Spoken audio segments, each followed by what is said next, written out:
Hello, কোথায় যাওয়ার জন্য এত রেডি হচ্ছ? যাচ্ছি, আমার একটা কাজ আছে, কিন্তু তার আগে তোমায় একটা জিনিস দেখাই। এই তারটা দেখছো? এটা হলো সেই তার যেটা আজ তোমার পুজোর থালা আর বন্দুকের ট্রিগারের সঙ্গে জোড়া ছিল। এরকম তার ধনুষ বাণ বানানোর জন্য ব্যবহার করা হয়, তাও সেটা একটা বিশেষ সময়। আমাদের গ্রামে এরকম তার শুধুমাত্র একটা দোকানেই পাওয়া যায়। তো ব্যাস সেটাই জানতে চাচ্ছি যে এই তার আজ সকালে কে কিনেছে। আরে বাহ, তাহলে তো খুব ভালো খবর। আমি তো তোমাকে এটাই বলতে এসেছিলাম যে আমাকে রাবণ দহন দেখাতে নিয়ে চলো। মাথা খারাপ নাকি? কি সব কথা বলছো তুমি? আজ সকালেই তোমার উপর হামলা হয়েছে না? একে দেখছো যে খুনি মনে করছে যে সত্যিই তুমি কৃষ্ণা, আর তুমি বলছো তোমায় নিয়ে আমি বাইরে বেরোই যাতে খুনি আবার তোমার উপর হামলা করুক। আরে লম্বা দাড়ি, পাগলের মতো চুল, এটা তো দারুণ আইডিয়া। তোমার তো আমায় নিজে থেকে ওখানে নিয়ে যাওয়া উচিত। আসলে কি বলতো, খুনি আমাকে দেখবে, হ্যাঁ, আর আমার ওপর হামলা করবে। যেই হামলা করবে আমি ওকে গিয়ে এইভাবে ধরে ফেলবো। কেমন লাগলো আইডিয়াটা? খুব খারাপ আইডিয়াটা। তোমার কাছে এটা কি কোনো একটা খেলা চলছে নাকি? দেখো, মানসিকভাবে অসুস্থ তুমি, আমি নয় যে আমি তোমায় জেনে শুনে কোনো বিপদে ফেলবো। চুপচাপ বাড়িতে থাকো, আমি খুনির ব্যাপারে খোঁজ নিয়ে আসছি, দেখি যদি কিছু জানতে পারি। তো শোনো, নিজের জায়গা থেকে নড়বে না কিন্তু, বুঝেছো? বুঝো, অন্তত আমার খেয়াল তো রাখছে।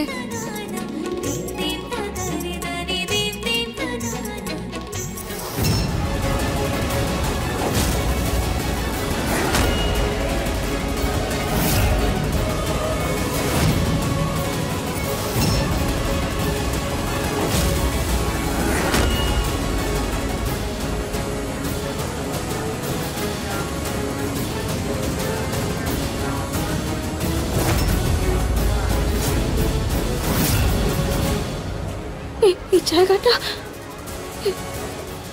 এখানকার লোকজন, এই মেলা, এই দোকানপাট, সবকিছু কিছু আমার এত চেনা বলে কেন মনে হচ্ছে?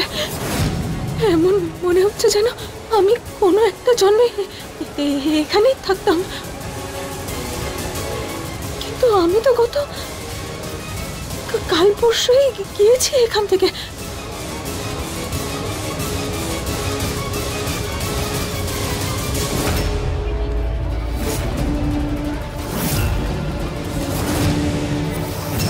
মানে আজ 16 তারিখ।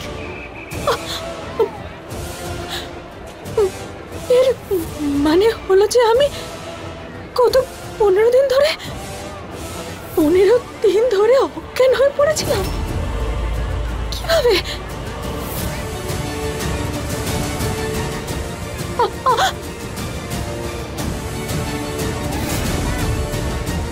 কি হচ্ছে আমার সাথে? এত দুর্বল কেন লাগছে আমার?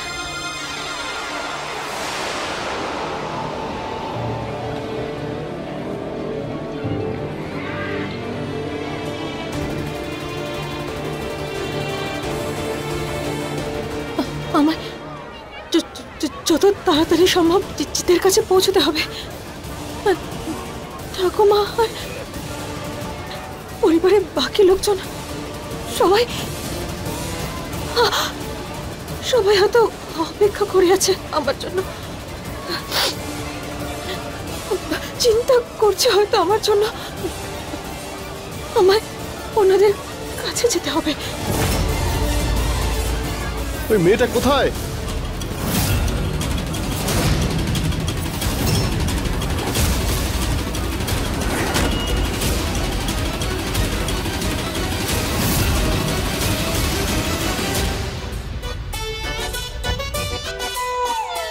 ও হ্যালো, এবার তুমি আমাকে আর বলবে না যে আমি কি করব আর কি করব না। দেখো, তুমি একটা কথা না কান খুলে শুনে রাখো, এটা আমার আর আমার স্ত্রীর খুনির ব্যক্তিগত ব্যাপার, যে সে আমাদের মধ্যে নাক গলিও না। আরে রাস্তা ছাড়ো। আরে শোনো, আরে জিৎ, আরে জিৎ, আমি যাবো। জিৎ,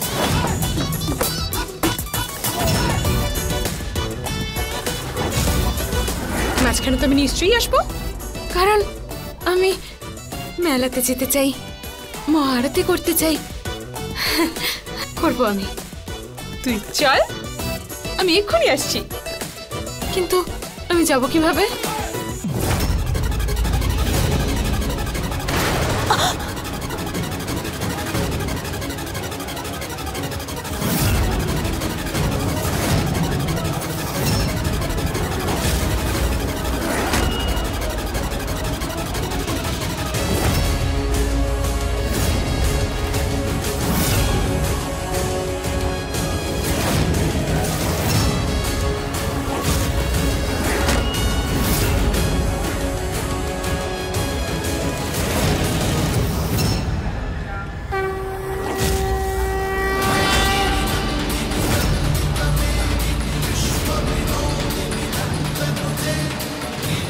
হে মা দুর্গা, আমাকে রক্ষা করো,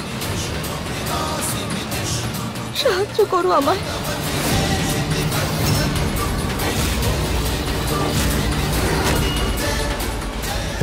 এই তো মেয়েটা।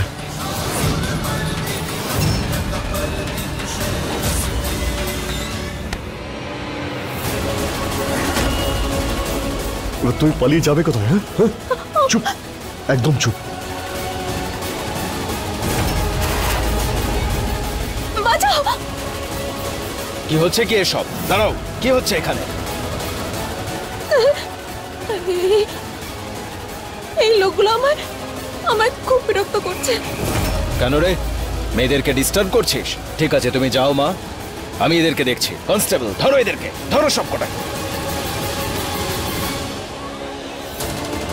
ধন্যবাদ মা দুর্গা।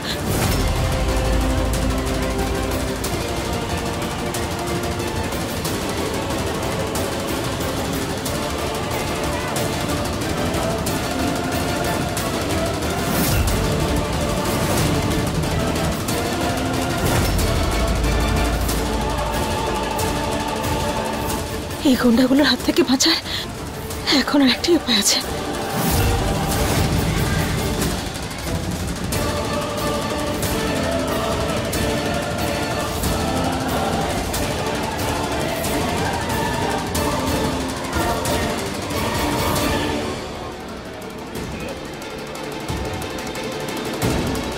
দাদা, দাদা, দেখুন না, আপনার দোকান থেকে কেনা হয়েছে এই তারটা। আপনি আপনি বলতে পারবেন এটা কে কিনেছিল? আরে দাদা, সকাল থেকে 500 লোক এটা নিয়ে গেছে। কি করে বলবো আপনাকে যে কে নিয়ে গেছে? দাদা একবার দেখুন না প্লিজ, যদি কিছু মনে পড়ে যায়। আরে দাদা, ব্যবসার সময় এই তার, এ তো আমি বিক্রি করেছি। যে দাদা আজকে নিতে এসেছিলেন তিনি বলেছিলেন হুক বানিয়ে দিতে, জানি না কেন, কিন্তু বলেছিলেন। আপনি কি বলতে পারবেন এটা কে কিনেছিল বা তাকে দেখতে কেমন ছিল? তাহলে আমার খুব সুবিধা হয় আর কি। এতটা মনে নেই, তবে একটা মাস্ক পরে এসেছিলেন। আর আর উনি আমার কাছ থেকে একটা বড় ধনুকও নিয়ে গেছেন। যেই হোক না কেন, এই নিশ্চয়ই বড় কোনো কিছু প্ল্যান করছে। কোনো বড় ঝড় ওঠার আগে আমাকে ওকে খুঁজে বের করতেই হবে। কি হতে পারে সে?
এরকম কেন মনে হচ্ছে যেন আমার কৃষ্ণ আমার আশেপাশেই রয়েছে। কেন এত জোরে জোরে আমার হৃদস্পন্দন হচ্ছে?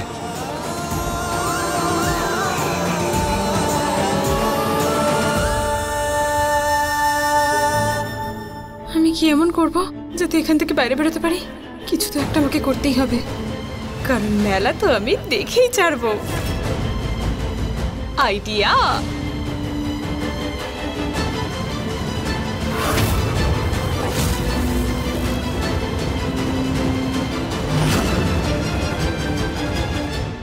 ও জয় ভোলে বাবা।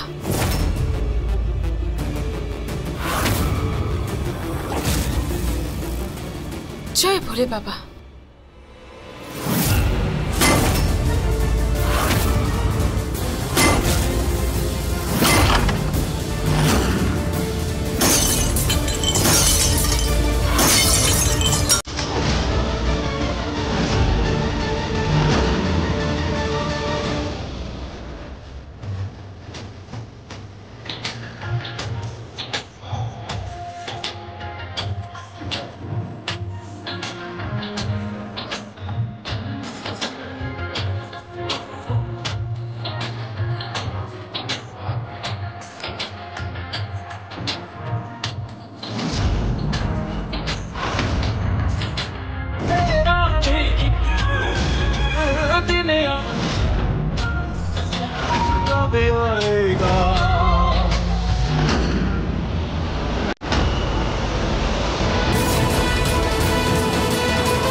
আমার এরকম কেন মনে হচ্ছে যেন আমার কৃষ্ণ আমার আশেপাশেই রয়েছে?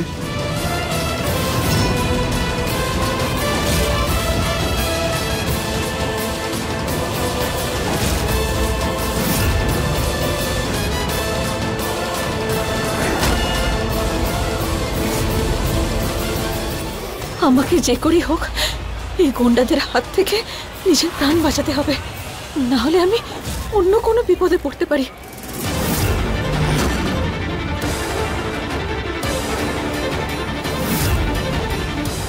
কোথায় চলে গেল? ছাড়বো না আমি ওকে।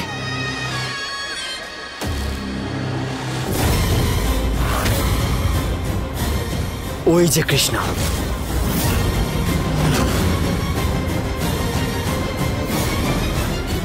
এই জিৎ কি করছে এখানে? ভালোই হয়েছে যে ও নিজে থেকেই এখানে চলে এসেছে। এখন সবকিছু আমার প্ল্যান অনুযায়ী হচ্ছে। অভিমন্যু, কাজে লেগে পড়।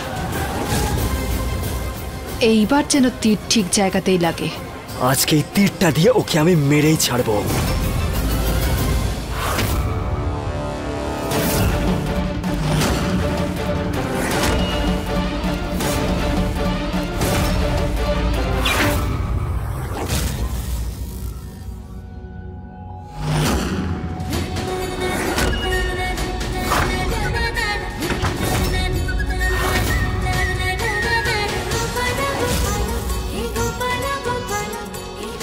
তুমি আমাকে ডাকলে না, তাও আমি চলে এলাম।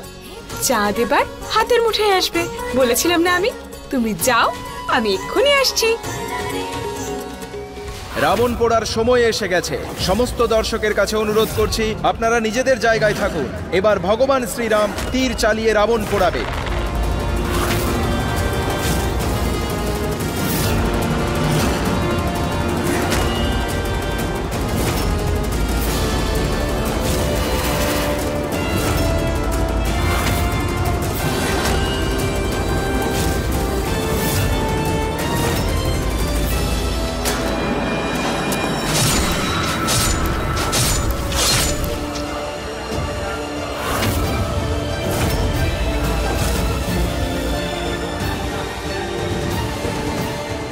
জিৎ, জানি না কেন একটা লোক আরেকটা লোকের ওপর তীর চালিয়েছে। চলো এখান থেকে পালাও।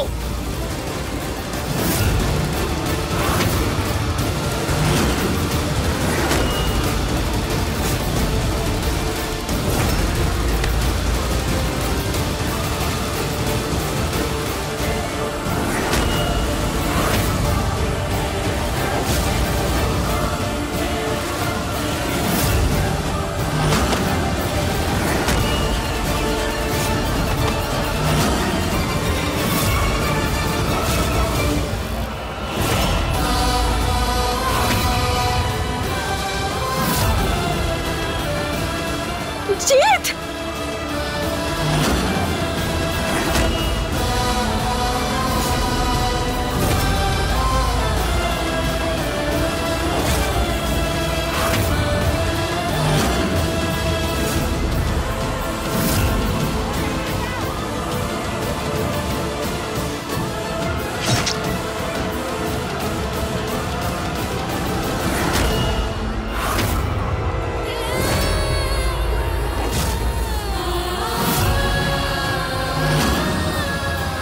জিৎ!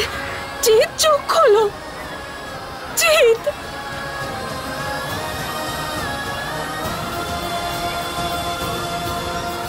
আবার এমনটা নয় তো যে যারা আমার পিছনে ছিল ওরাই এইসব। আমাকে সবার আগে জিৎকে একটা সুরক্ষিত জায়গায় নিয়ে যেতে হবে।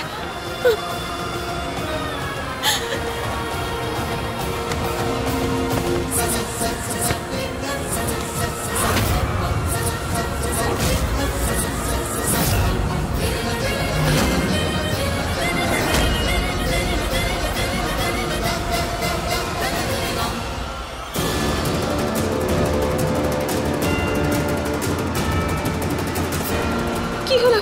আরে এক সেকেন্ড দাঁড়াও তোমরা। আরে আরে শুনুন, আচ্ছা সবাই এইভাবে কোথায় পালাচ্ছে? কে জানে কে একজন আরেকজনের উপর তীর চালিয়েছে। পালাও আরে এখান কিন্তু থেকে। শুনুন তো।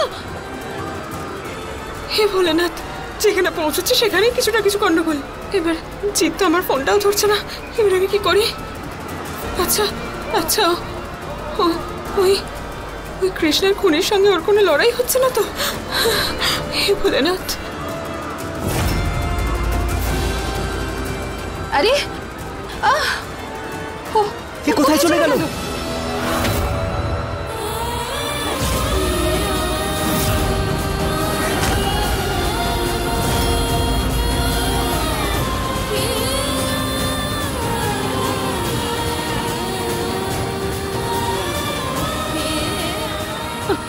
যদি ওই লোকগুলো জিৎকে দেখে নেয় তাহলে আমায় জিৎকে লুকিয়ে রাখতে হবে।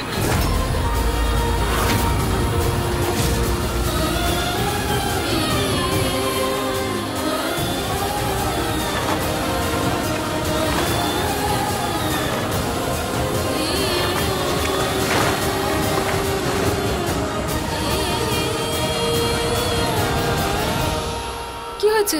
এখানে কি কোনো আঘাত লেগেছে? আমি সাহায্য করব?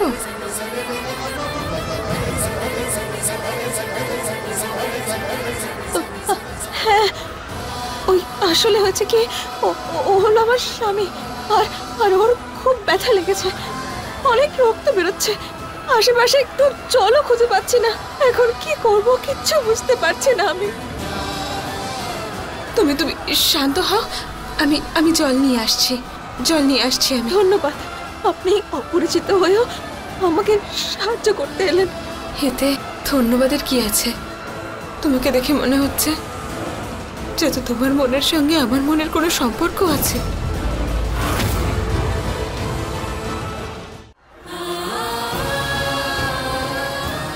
আমারও এরকমই মনে হলো। তুমি এখানে দাঁড়াও, হ্যাঁ চিন্তা করো না, আমি জল নিয়ে আসছি।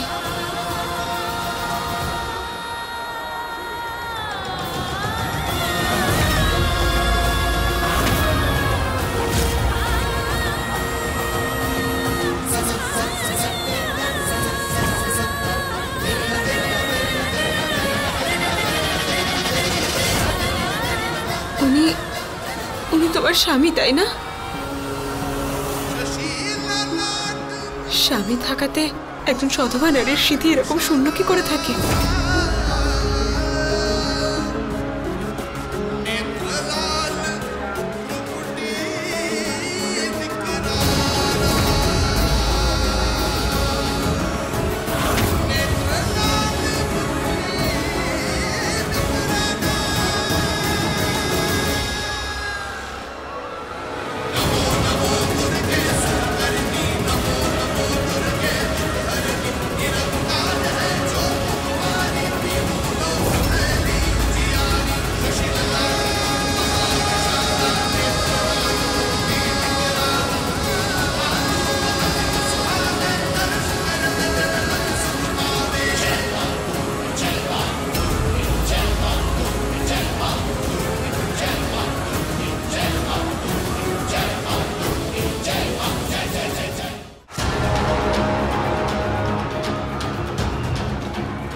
যখন কোনো সধবা অন্য কোনো সধবার সিঁথিতে সিঁদুর পরায়, তখন সেই সধবারও কর্তব্য যে সেও তার সিঁথিতে সিঁদুর দেবে। এমনটাই নিয়ম আমাদের এখানে।